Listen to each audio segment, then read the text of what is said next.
তোমরা অনেকেই আমাকে জিজ্ঞেস করো যে মন্দারমণিতে গিয়ে আমরা কোন রিসর্টে ছিলাম। তো চলো আজকের ভিডিওতে সমস্ত ডিটেলস জানিয়ে দিচ্ছি। আমরা ছিলাম প্রশান্ত বিচ রিসর্টে। ডিটেলস বলার আগে একটা জিনিস জানিয়ে রাখি, যেহেতু আমরা 1 বছরের মেয়েকে সাথে নিয়ে গিয়েছিলাম, তাই আমাদের কাছে প্রায়োরিটি ছিল যে ওর জন্য কোন রিসর্টটা বেস্ট হবে। আমি কিন্তু একদম ফুল মার্কস দেবো।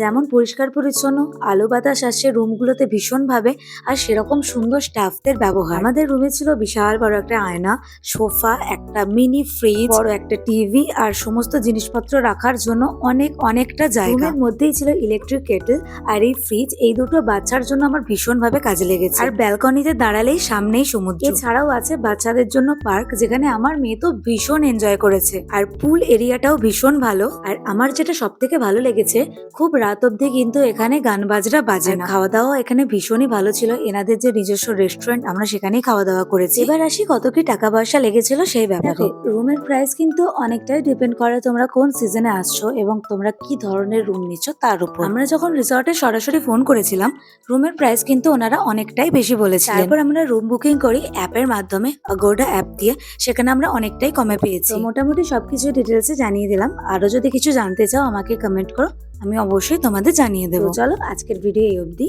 টাটা।